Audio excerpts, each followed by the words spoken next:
If you're a brand trying to make an impact in the Gulf, forget everything you thought you knew. The game has changed. We're moving away from those big, splashy celebrity endorsements to something, well, something a lot more real. So let's get right into it. This is your practical guide to micro-influencer marketing in the UAE and Saudi Arabia. Look, in this region, you're dealing with one of the most digitally savvy populations on the planet. And for them, trust and authenticity, that's the new currency. It's not about who has the most followers anymore. It's about who has the most genuine connection. And what does that genuine connection look like in the data? It looks like this: 6 to 8%. That's the typical engagement rate for nano-influencers in the UAE. I mean, that is way above the global average. This number right here is the proof that smaller, more authentic voices are delivering a massive punch. So let's dig into this shift. We're going to talk about why this is all happening right now and why using these smaller creators isn't just a nice to have. It's become an absolute strategic necessity for any brand that wants to see real performance, not just empty views. Now check this out. This chart shows a huge disconnect in the market. Even with all that amazing engagement we just talked about 60% of the marketing budgets are still being thrown at macro influencers.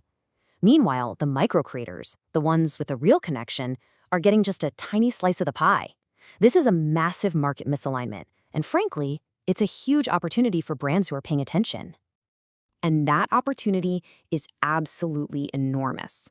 Because this number, 13 million, that's how many nano-influencers there are across the region. Think about that. It's a vast, mostly untapped pool of talent for brands that want to connect with super specific, super relevant, and highly engaged audiences in a way that the big names just can't. Okay, but hold on, this isn't the Wild West anymore. The creator economy in the GCC is getting serious and it's getting regulated. So now we're going to look at the rules of the game. But don't think of these as roadblocks. Think of them as a framework that protects everyone: consumers, creators, and most importantly, your brand. And here's the most important thing to understand. These licensing rules are your friend.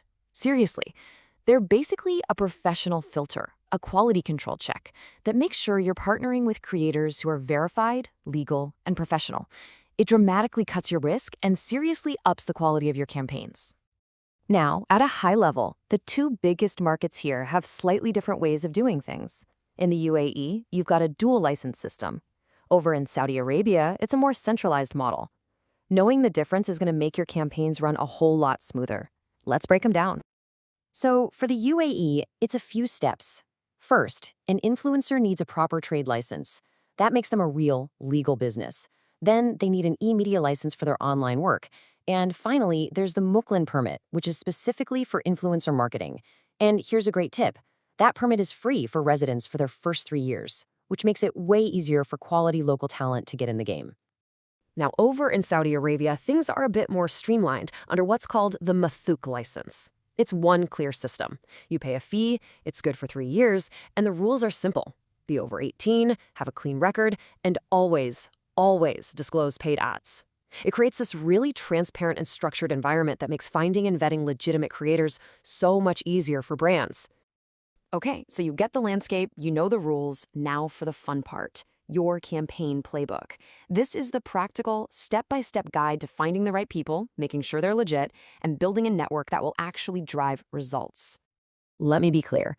A one-size-fits-all approach is doomed to fail in the GCC. In Saudi Arabia, it is a video-first world. TikTok is king, and audiences there demand local content. But in the UAE, the mix is more diverse. Instagram is an absolute powerhouse, especially if you're trying to reach male professionals or the huge expat community. Finding the right creator is about way more than just their follower count.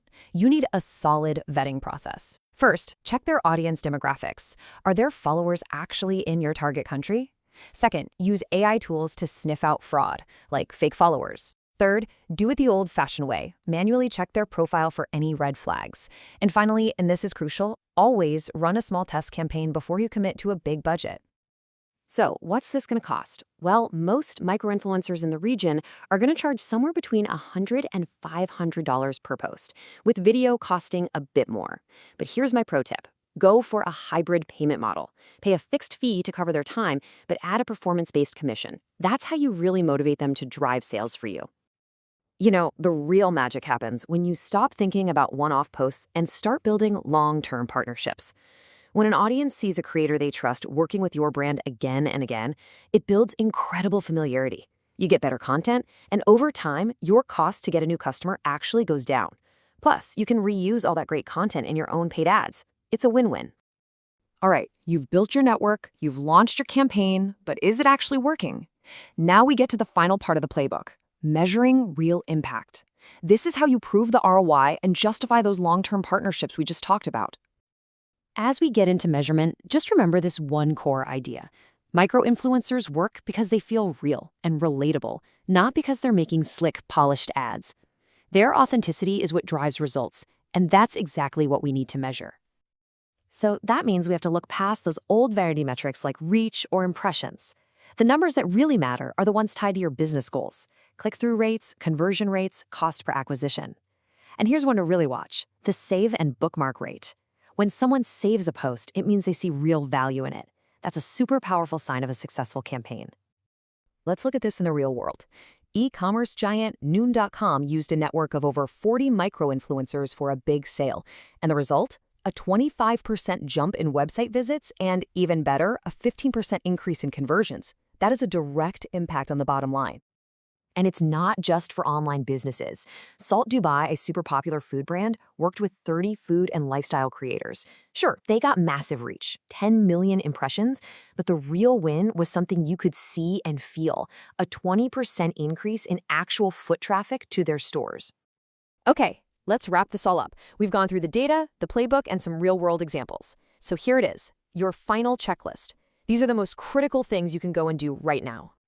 Here are your 4 key actions. 1. Always verify an influencer's license before you sign a contract. 2. Use that hybrid payment model to get them motivated. 3. Make sure you secure the rights to repurpose their content in your own ad campaigns. And 4. Never, ever use a one-size-fits-all approach. Build separate strategies for the UAE and for Saudi Arabia. And that really brings us to the final question. This isn't some experimental fringe tactic anymore. The micro-influencer scene in the Gulf is organized, it's professional, it's regulated, and it is delivering huge returns. It's ready. The only question left is your brand?